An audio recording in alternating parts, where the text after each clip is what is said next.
Hello everyone. Next video जैसा कि मैंने कहा था इटरेटिव मेथड के बारे में है। प्रोग्रेसिव मेथड में हमने देखा था कि पहले हम दो सीक्वेंस को आपस में अलाइन करते हैं, उसके बाद उनके अलाइनमेंट के बेसिस पे बाकी सीक्वेंस को उसमें हम जोड़ते चले जाते हैं।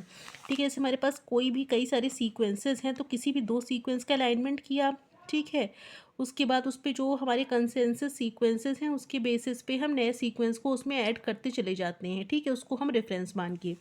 लेकिन इटरेटिव मेथड में क्या है, हम पहले अलाइनमेंट करते हैं, उसके बाद डिस्टेंस मैट्रिक्स के बेस पे स्कोरिंग करते हैं, गाइड ट्री बनाते हैं और प्रोग्रेसिव अलाइनमेंट करते हैं।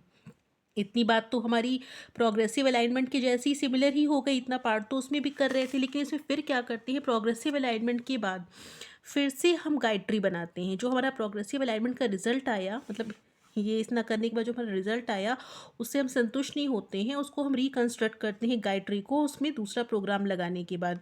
ठीक है, दूसरा स्कोरिंग मैट्रिक्स लगाने के बाद हम फिर से रिकंस्ट्रक्शन करते हैं गाइड ट्री की और फिर से अलाइनमेंट करते हैं। मतलब इसमें बार बार हम अलाइनमेंट करते जाते हैं जब तक कि हमें ऑप्टिमल अलाइनमेंट नहीं मिल जाता है। मतलब हम जब तक ये नहीं मान लेते हैं कि अब जो अलाइनमेंट हमें मिला है वो ऑप्टिमम है, तो तब तक हम बार बार करते रहते हैं। मल्टीपल राउंड्स ऑफ अलाइनमेंट या मल्टीपल इटरेशंस होने के कारण ही इसको हम इटरेटिव मेथड कहते हैं। ठीक है, तो मल्टीपल राउंड्स ऑफ अलाइनमेंट करने के बाद जो लास्ट में अलाइनमेंट आता है उसको इटरेटिव अलाइनमेंट कहते हैं। मतलब इसमें दो बार देखिए गाइड ट्री बना रहे हैं, पहले बना रहे हैं उसके अकॉर्डिंग अलाइन कर रहे हैं, लेकिन फिर से हम दूसरा गाइड ट्री बना रहे हैं, उसके अकॉर्डिंग अलाइनमेंट कर रहे हैं।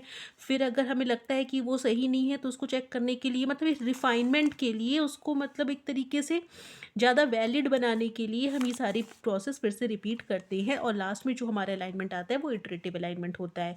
अब इसके जो टूल्स यूज़ होते हैं, प्रोग्राम यूज़ होते हैं जिसमें हम रन करते हैं इटरेटिव अलाइनमेंट, वो है PRRN न्यूक्लियोटाइड के लिए, PRRP प्रोटीन्स के लिए, कैओस, डाई अलाइन, ये सारे जो आपके टूल्स या सॉफ्टवेयर है इसमें आप इटरेटिव अलाइनमेंट को रन करते हैं।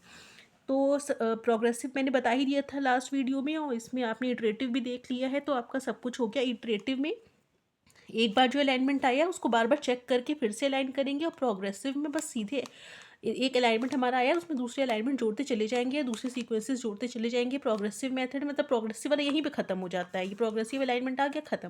लेकिन इसमें हम आगे दोबारा से इसको चेक करने के लिए ये सब प्रोसेस फिर से रिपीट करते हैं। बस इतना ही डिफरेंस है दोनों में।